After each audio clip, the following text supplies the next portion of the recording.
446 میں آ کر شیعوں کی حکومت کو ختم کیا طغرل بیگ سلجوقی نے۔ سلجوق مسلمان ہوئے تھے محمود غزنوی کے دور میں، سلجوق ان کے بڑے کا نام تھا۔ تو ایک دفعہ محمود غزنوی نے سلجوق سے پوچھا اگر مجھے تیری مدد کی ضرورت ہو تو کتنے آدمی پیش کر سکتے ہو؟ تو اس نے ایک تیر دیا، کہا یہ ایک تیر ہے میرا، کسی کو یہ تیر بھیج کر میرے علاقے میں بھیج دو تو چند گھنٹوں میں 1,00,000 تلواریں تیرا پہرا دینے کے لیے تیار ہوں، میرے پاس اتنی طاقت ہے۔ تو یہ سلجوق کی نسل میں تھا طغرل بیگ۔ اللہ تعالیٰ نے جب عرب زوال کا شکار ہو گئے اور ضعف کا شکار ہو گئے، جیسے بڑھاپے کا کوئی علاج نہیں، جب قوموں پہ زوال آتا ہے تو اس کا بھی کوئی علاج نہیں، پھر اور قوم کو جگہ ملتی ہے۔ جیسے بڑھاپا ایک فرد پہ آتا ہے، ایسے بڑھاپا قوم پہ آتا ہے۔ قوم کا بڑھاپا جوانی میں نہیں لوٹ سکتا، جیسے فرد کا بڑھاپا جوانی کی طرف نہیں لوٹ سکتا، قوم کا بڑھاپا جوانی کی طرف نہیں لوٹ سکتا، کوئی علاج نہیں، نئی نسل کا آنا ہی علاج ہے۔ تو عرب دھل چکے تھے، 600 سال بہت ہوتے ہیں حکومت کو، اپنی صفات گم کر چکے تھے، اب نئے خون کی ضرورت تھی۔ طغرل بیگ پہلا شخص تھا جس نے آ کر اہل سنت والجماعت کو استحکام بخشا، شیعوں کی حکومت کو ختم کیا، بغداد سے، شام سے، ان سارے علاقوں سے۔ صلاح الدین ایوبی نے اسماعیلی شیعہ کی حکومت کو ختم کیا، مصر۔ العاضد ان کا آخری خلیفہ تھا۔ صلاح الدین ایوبی نور الدین زنگی رحمۃ اللہ علیہ کا پروردہ تھا، اس کا دوست تھا، اس کے دوست بھی تھا، بچہ بھی تھا اس کے سامنے، زیادہ لکھنے پڑھنے کا شوق تھا۔ پھر اللہ تعالیٰ نے اس سے کام لیا اور اس کو مصر کا گورنر بنا کے بھیجا، مصر کی مدد کے لیے بھیجا۔ تو وہاں اس نے صلاح الدین ایوبی نے وہاں ختم کیا، طغرل بیگ نے یہاں ختم کیا۔ تو پھر سلجوق جو تھے نا یہ اقتدار میں آئے، ادھر ختم ہو گئی سلطنت بنو عباس کی، مصر ایک چھوٹی سی ترکوں کی سلطنت۔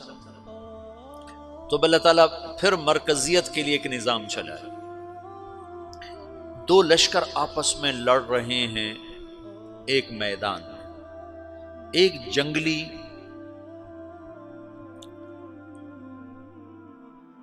بدوؤں کا قافلہ، جنگل کے لوگ اپنے قبیلے کو لے کر، ایک جنگلی قبیلہ اپنے سردار کے ساتھ نقل مکانی کر رہا ہے ایک جگہ سے دوسری جگہ۔ اللہ کا نظام کہ یہ لوگ چلتے چلتے چلتے اس وادی میں پہنچ گئے جہاں جنگ ہو رہی ہے، دو لشکر آپس میں لڑ رہے ہیں۔ جب یہ وہاں پہنچتے ہیں تو ایک لشکر کے قدم اکھڑ رہے ہیں اور دوسرا غالب آ رہا ہے۔ ان کو نہیں پتا شکست کھانے والے کون ہیں اور فتح پانے والے کون ہیں، ان کو نہیں پتا۔ اس جنگلی قبیلے کے سردار کا نام بھی طغرل ہے، طغرل۔ تو یہ سردار کہتا ہے جو شکست کھا رہے ہیں ان کی مدد کرو، کچھ پتہ نہیں کون ہے، کہتا جو شکست کھا رہے ہیں ان کی مدد کرو۔ تو 400 وحشی جنگلیوں نے فاتح لشکر کے پیچھے حملہ کر دیا۔ وہ تو ایک کافی ہوتا تھا، 400 دوڑ جب تلواریں پڑیں تو چند لمحوں میں نقشہ بدل گیا، بھاگنے والے جم گئے اور جمنے والے بھاگ پڑے۔ جب جنگ ختم ہوئی تو شکست خوردہ لشکر کے بادشاہ نے ان کو بلایا، اسے پوچھتا ہے مجھے جانتے ہو میں کون ہوں؟ کہا نہیں۔ کہا تو تم نے میری مدد کیوں کی؟ کہا انسانی ہمدردی کی وجہ سے، تمہیں شکست ہو رہی تھی اس لیے تمہاری مدد کی۔ پھر اس نے اپنا تعارف کرایا، میں ہوں سلیمان سلجوقی، ترکی کا بادشاہ۔ مسلمانوں کا لشکر تھا اور تاتاریوں سے شکست کھا رہا تھا، تاتاری فتح پا رہے تھے، مسلمان شکست کھا رہے تھے۔ تو وہ اللہ کی غیبی مدد بن کر آئے، تو وہ اس سے کہتا ہے میرے ساتھ رہنا پسند کرو گے؟ تم نے میرے اوپر احسان کیا ہے، میں اس کا بدلہ دینا چاہتا ہوں، میرے ساتھ رہنا پسند کرو گے؟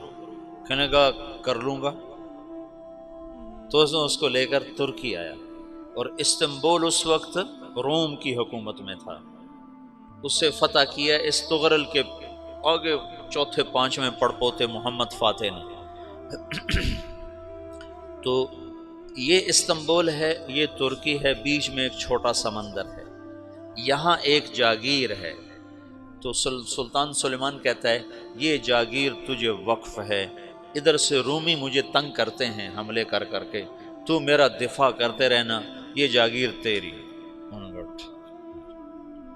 اس جاگیر پہ اس نے اپنے قافلے کو آباد کر دیا، اپنے قبیلے کو، اور ایک چھوٹی سی حکومت بنا لی، جو ایک صوبہ سمجھو سلمان سلجوقی کا، وہ ایک چھوٹا سا صوبہ ہے۔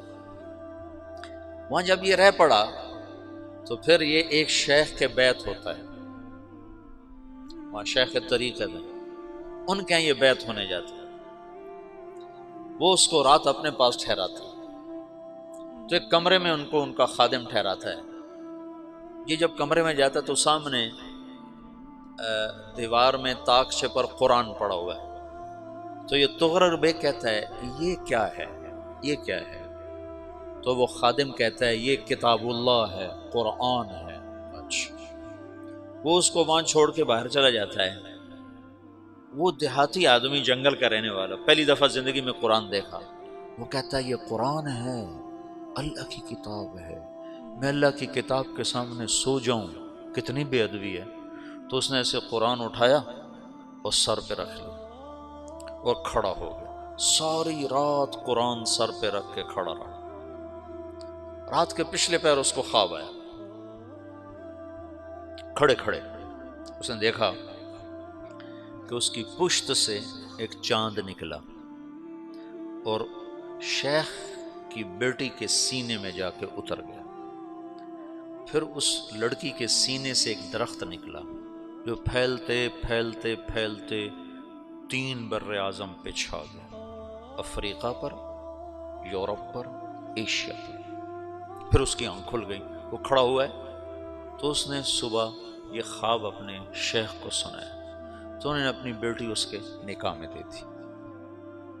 اس بیٹی سے ایک بچہ پیدا ہوا، تغرل بیگ نے اس کا نام رکھا عثمان، عثمانی ترک نام سنا ہوا، جو میں نے کل بتایا تھا کہ 1924 میں وہ خلافت ختم ہوئی۔